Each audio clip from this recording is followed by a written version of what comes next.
अगर कोई पुलिस महकमा के लोग गलत करते हैं तो निश्चित रूप से सरकार इस पर सक्रिय रहेगी। तेजस्वी जी अगर मुख्यमंत्री बने रहते तो निश्चित रूप से माना जाए कि अभी 10 लाख नौकरी नहीं मिलेगा। जब लालू प्रसाद थे तो गरीब का राज था। इसकी सरकार में और आज की सरकार में पीएमसीएच में अंतर है कि नहीं? आने वाला समय में उनको पता चल जाएगा कि बिहार, उत्तर प्रदेश, मध्य प्रदेश जो हिंदी भाषी राज है, जहाँ बीजेपी बहुत मजबूत था, वहाँ की स्थिति क्या है। अफसरशाही में फिर खर्ची है, अफसर लोग नजायज पैसा उड़ाते हैं, लेकिन सरकार तो लगी है कि रोके। हम लोग संघर्ष करने वाले लोग हैं, सत्ता के लालची नहीं हैं। नमस्कार, आप देख रहे हैं ब्रेकिंग बिहार। इन दिनों चेन्नई में बिहारी मजदूरों पर जिस प्रकार से हमला हुआ है उसको लेकर के बिहार की राजनीति गर्म है। साथ ही साथ पूर्व सैनिकों पर, शहीदों पर जिस प्रकार से अत्याचार बढ़ा है और 3 राज्यों में बीजेपी की जीत। और सबसे बड़ी बात है कि नागालैंड में चिराग पासवान ने 2 सीटों पर जहां जीत दर्ज की है, वहीं जदयू वहां पूरी शक्ति लगाने के बाद भी विशेष कुछ हासिल नहीं कर सका। इन्हीं मुद्दों पर बात करेंगे। हमारे साथ है राजद के विधायक, दिनारा के विधायक विजय मंडल जी। विजय मंडल जी, सबसे पहले शहीदों को लेकर के जिस प्रकार से हो रहा, आप वैशाली में ले लीजिए, आप जो है रक्सौल में ले लीजिए कि रक्सौल में एक सैनिक के साथ और यहाँ वैशाली में एक शहीद के पिता के साथ पुलिस का जो बर्ताव है। हालांकि जब बात आई, खबरें जब चलने लगी, तब आप लोग भी सक्रिय हुए, मुख्यमंत्री नीतीश कुमार भी सक्रिय हुए। तो क्या अगर कोई खबर में नहीं आएगा, कोई चर्चा में नहीं आएगा, तो उसके साथ पुलिस इसी तरह से जाती करेगी, घसीट कर ले जाएगी बुजुर्ग आदमी को? वैशाली की जो घटना है जी, इस पर हमारे नेता तेजस्वी यादव जी ने विधानसभा में भी बयान दिया कि हम वहाँ उस समय नेता प्रतिपक्ष थे। वो जब घटना घटी थी तो वहाँ वो गए थे और सारी स्थिति को उन्होंने विधानसभा में स्पष्ट किया। सरकार ने शहीद की मूर्ति लगाने के लिए तैयार था, तो जहाँ जिस जमीन पर वो मूर्ति लगा रहे थे, सरकार लगाने का निर्णय किया, उसका विरोध उनका परिवार ने ही कहा कि यहाँ नहीं बनना चाहिए। ठीक है, तो ये तो मतलब कि अब जमीन की वहाँ राजनीति हो गई कि यहाँ नहीं बनाइए, हट के बनाइए। तो जो हमारा पिता मरे हैं, हमारे बेटा मरे हैं और हम ही नहीं जब चाह रहे हैं कि यहाँ बने। नहीं, ये बात आपकी सही है सर। हाँ, ये बात से हमारा सवाल है कि क्या सही है क्या गलत है, ये कानून का काम है, ये तय करना हमारा आपका काम नहीं है। लेकिन पुलिस का जो व्यवहार है, हम गलत हैं तो पुलिस हमको अरेस्ट करेगी ना सर, पुलिस हमको घसीट के नहीं ना ले जाएगी, हमको मारेगी नहीं ना। ये हमारा कहना है कि पुलिस का अत्याचार जो बढ़ा है, पुलिस कौन होती है कानून अपने हाथ में लेने वाला? ना, पुलिस को अधिकार नहीं है कि कानून अपने अधिकार में ले।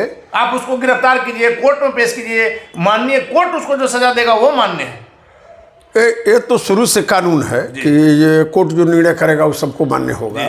तो वहां जो दोषी पुलिसकर्मी, ये चीज तो आप मानिएगा सर कि कल उनका बेल भी हुआ है शहीद के पिता का, लेकिन जिस प्रकार से उनके साथ व्यवहार किया, दोषी आप लोगों ने कार्रवाई की है, आईजी स्तर के अधिकारी वहां गए हैं, एसपी गए हैं, क्या सही में कार्रवाई होगी या लिपापोती? ना ना ना, यहाँ पर तो कानून का राज है।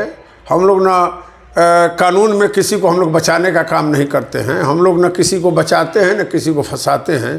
कानून अपना काम कर रहा है। रक्सौल में जो आर्मी मैन के साथ हुआ सर, सरेआम रोड पर गाड़ी से मान लीजिए किसी का धक्का लग गया, आप गाड़ी जब्त कीजिए, उस पर केस कीजिए, लेकिन इस तरह का सरेआम रोड पर पुलिस की गुंडे, आप मुखर होकर बोलने वाले हैं, आप सच बोलते हैं, जब आप विपक्ष में थे तब भी, आज सरकार में है तब भी, इस तरह की बर्बरता पर रोक लगनी चाहिए सर, कठोर कार्रवाई होनी चाहिए, ऐसी सजा मिलनी चाहिए कि अगला कोई सबक मिल सके। ना, निश्चित तौर पर अगर कोई पुलिस महकमा के लोग गलत करते हैं तो निश्चित रूप से सरकार इस पर सक्रिय रहेगी और सरकार कार्रवाई करेगी।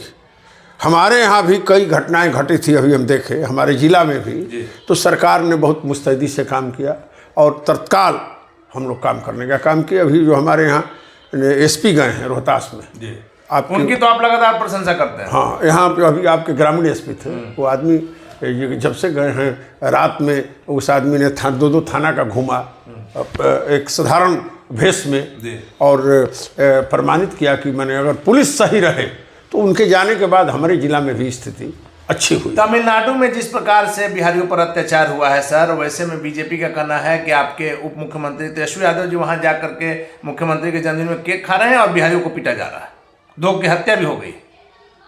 वो तो निंदनीय है जो हुई है घटना।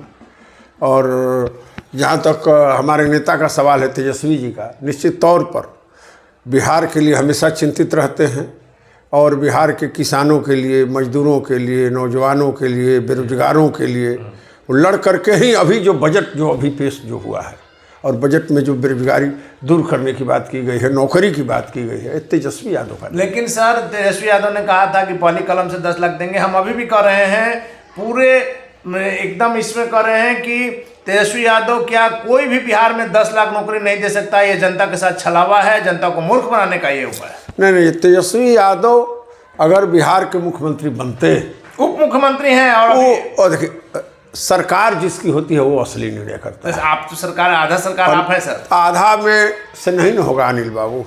तेजस्वी जी अगर मुख्यमंत्री बने रहते तो निश्चित रूप तो से माना जाए कि अभी 10 लाख नौकरी नहीं मिलेगा। मिलेगा।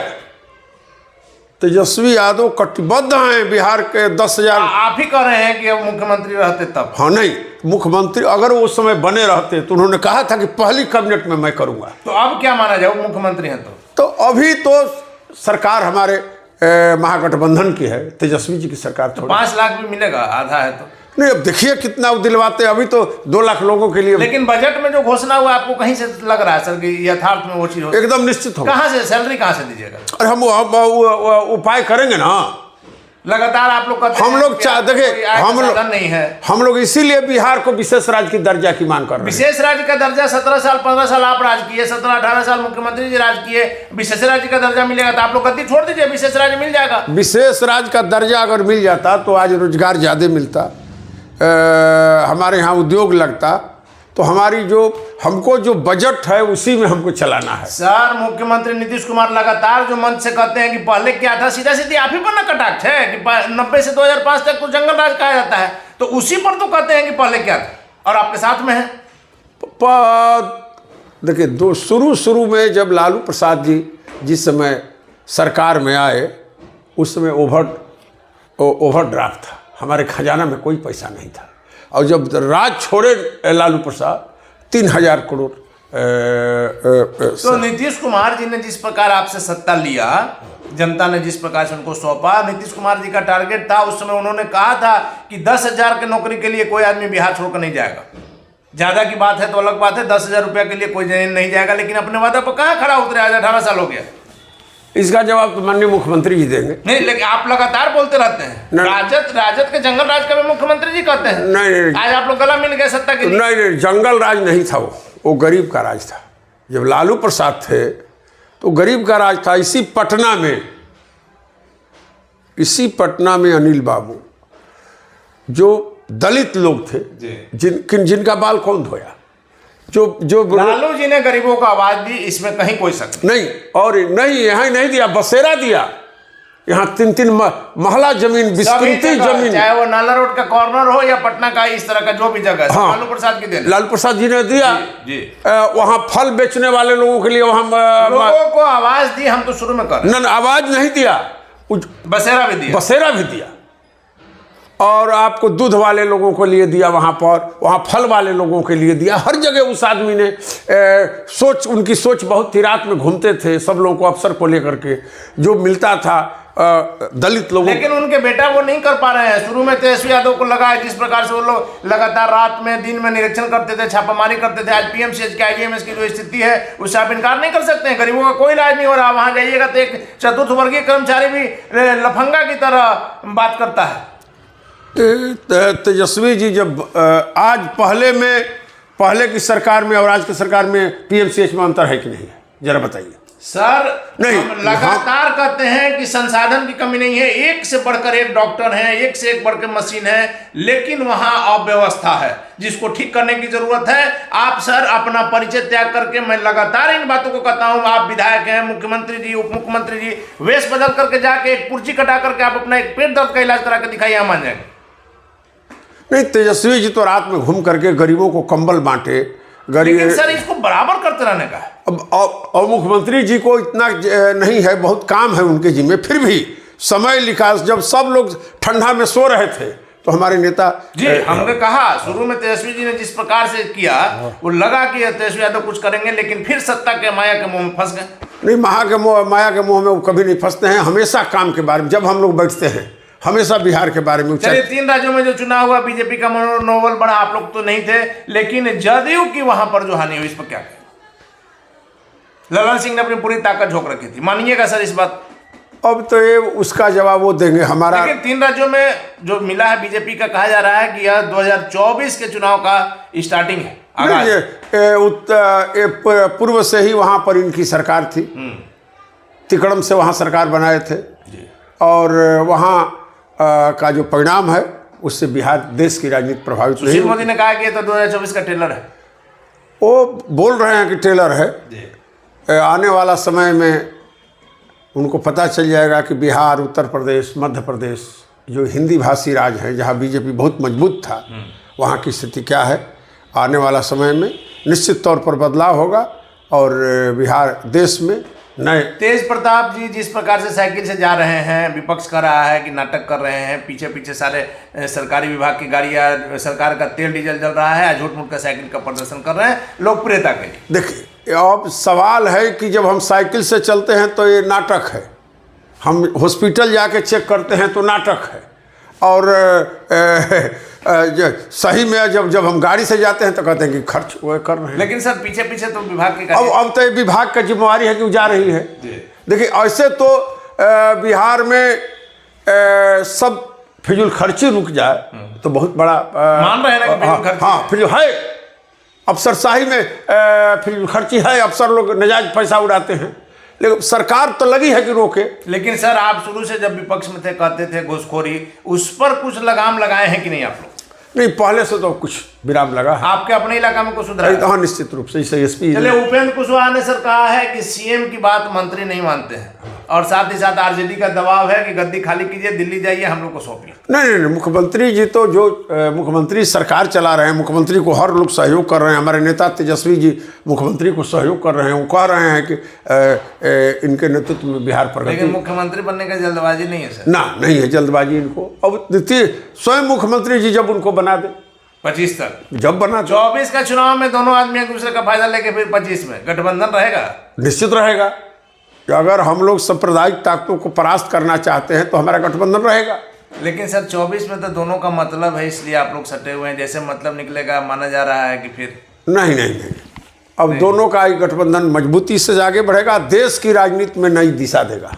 चलिए, देश की राजनीति में नई दिशा देगा। आखिरी सवाल है कि जिस प्रकार से मुख्यमंत्री के जन्मदिन के दिन किसी कारण से बीजेपी के बड़े नेताओं का जो फोन आया, उसमें कहीं ना कहीं फिर से, आप तो जानते हैं कि राजनीति में शुभकामना ये सब का क्या खेल होता है, क्या कहीं फिर से झुकाव बढ़ रहा है? फिर आप लोग सत्ता से बाहर होंगे?